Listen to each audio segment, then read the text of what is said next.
East से waste करनी चाहिए। तो हमने बात मान ली, आज मैं आपके सामने यहाँ हाजिर हूं। अब यहाँ पे आदिवासी भाई हैं, गरीब लोग हैं, अलग अलग वर्ग के लोग हैं। यहाँ पे कोई आदिवासी युवा है? आप आ जाओ, आपका नाम क्या है? अच्छा, आ जाओ, यहाँ बैठ जाओ। यहाँ ब्रदर इधर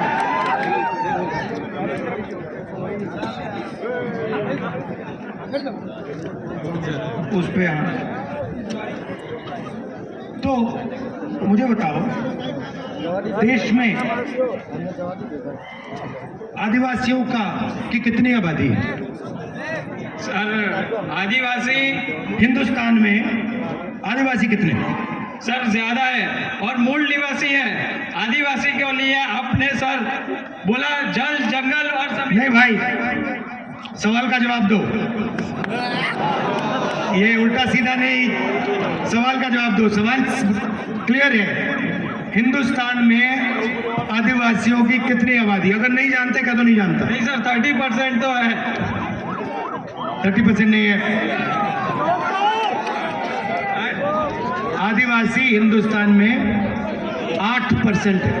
ठीक है, ये आप नंबर याद रखो। तो 8% अगर आपकी आबादी है तो कम से कम कितनी हिस्सेदारी होनी चाहिए? 8% है तो हमारी सर संविधान के हिसाब से 8% तो बनती है। तो कम से कम, अगर आप कम से कम करें तो अगर आपकी आबादी 8% है तो आपकी भागीदारी भी 8% होनी चाहिए। सही गलत? ये एम्बुलेंस है क्या भैया? एम्बुलेंस है, इसको निकालवा दो।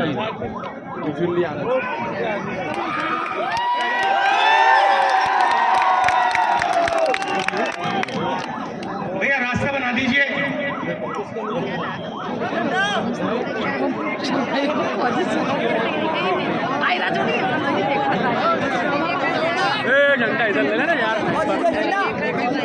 तो आपकी भागीदारी 8%। अच्छा, पिछड़े कितने हैं हिंदुस्तान में? पिछड़े लोग कितने हैं? 50%। दलित कितने? 15। माइनॉरिटी कितने? 15। गरीब जनरल कास्ट के कितने लोग? 5%। तो सब जोड़ो तो 90% हो जाता है। ठीक है, मगर अभी मैं आदिवासियों की बात करता हूं। हिंदुस्तान की सबसे बड़ी कंपनियों की लिस्ट निकालो। 200 सबसे बड़ी कंपनियां जो हिंदुस्तान के धन को कंट्रोल करती हैं, नाम आपने सुने होंगे। पहले नंबर पे कौन है? अदानी। दूसरे नंबर पे कौन है? आप जानते हो, नाम जानते हो? 200 हैं। उनकी मालिकों के लिस्ट में चलो उधर निकल जाए। आदिवासियों के कितने नाम? एक नाम है, आगे निकल जाएगा। एक नाम नहीं है। वो साइड मीडिया में, मीडिया की कंपनी में थोड़ा थोड़ा सरके तो निकल जाए। मीडिया के बड़े बड़े जो रिपोर्टर हैं उनके लिस्ट में आप आदिवासी कितने? कभी देखा आपने टीवी पे? पिछड़े वर्ग का कोई देखा? आदिवासी कहीं देखा? दलित देखा? तो 200 सबसे बड़ी कंपनियों में 90% का कोई आदमी नहीं। मीडिया में 90% का कोई आदमी नहीं। सही?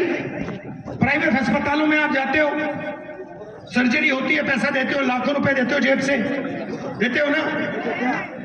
प्राइवेट अस्पतालों की मालिकों में आदिवासी कितने?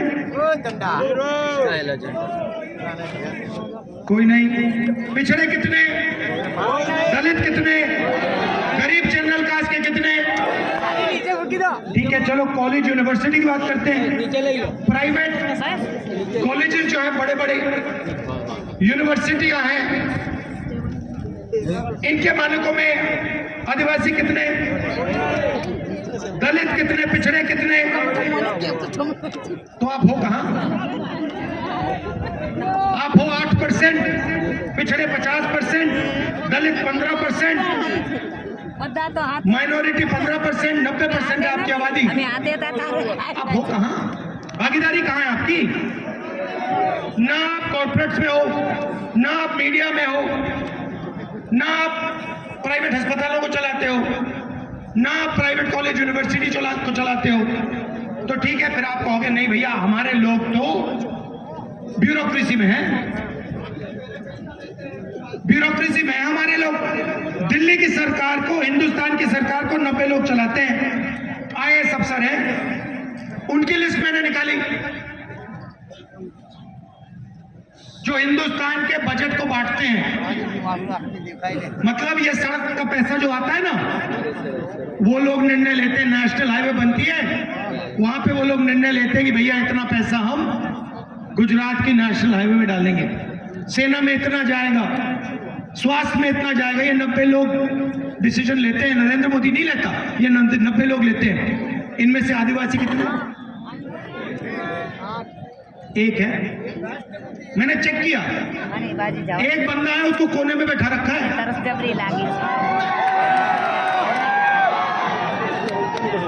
और अगर हिंदुस्तान की सरकार 100 रुपए खर्च करती है बजट में, तो आदिवासी वर्ग का अफसर कितने रुपए का भागीदार है? बताओ कितने का? कितना? 3%? 1% नहीं, 8 नहीं, 100 रुपए अगर खर्च होते हैं तो आदिवासी ऑफिसर चला बापू चला 10 पैसे खर्च करते हैं। 100 में से 10 पैसे आपके, और आपकी आबादी 8%।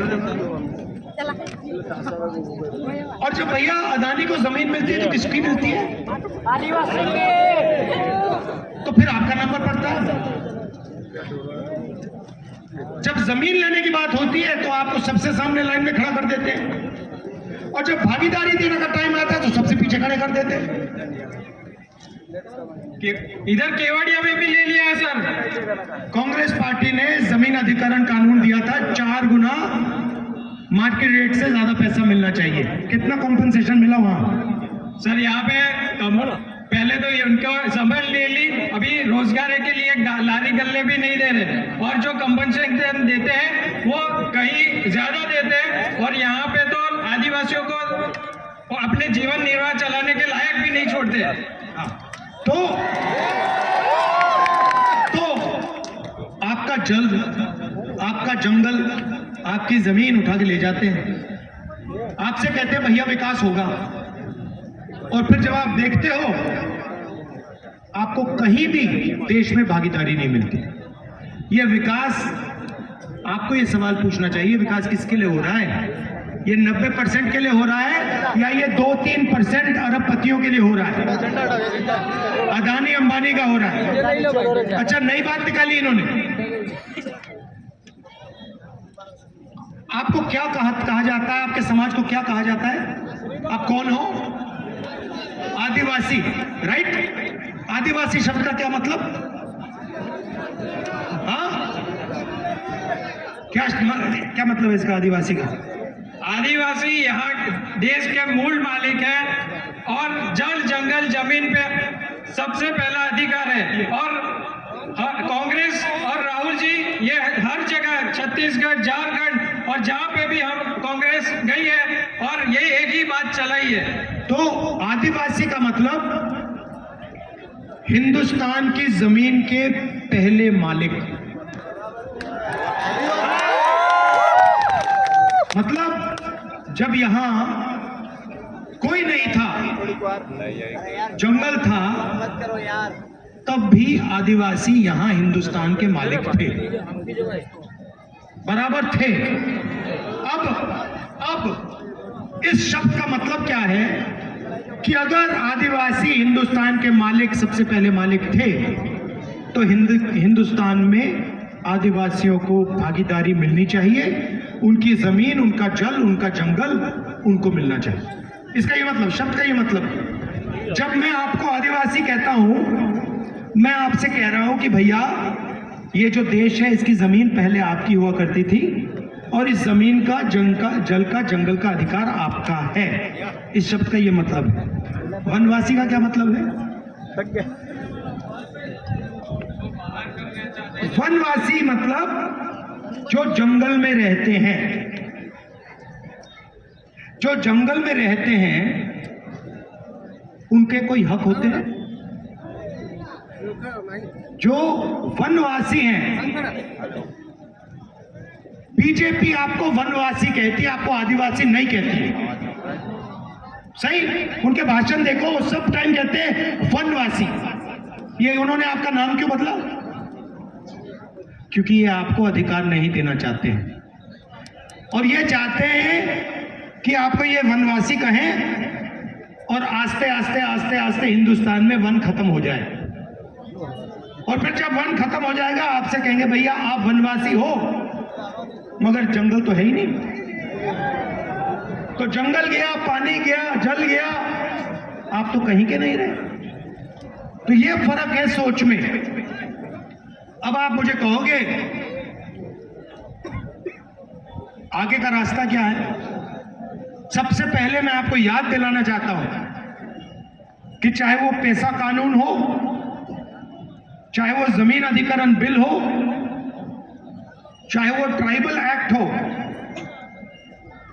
ये तीनों ऐतिहासिक काम कांग्रेस पार्टी ने आपके साथ मिलकर आपके लिए किए थे। और मैं आपको यहां आश्वासन देना चाहता हूं, सबसे पहला कि आप आदिवासी हो, आप वनवासी नहीं हो और आपका जो हक है जल का, जमीन का, जंगल का, वो आपका है और कांग्रेस पार्टी वो आपको दिलवाएगी। और जो हमने जमीन अधिग्रहण बिल का कानून लागू किया था, फॉरेस्ट राइट एक्ट लागू किया था, उसको हम फिर से ठीक से इंप्लीमेंट करेंगे और जो आपको जमीन मिलनी चाहिए, जो आपका हक है, वो हम आपके हवाले करवा देंगे। अब दूसरा मामला, इस साइड भैया बैठ जाइए, नीचे बैठ जाइए।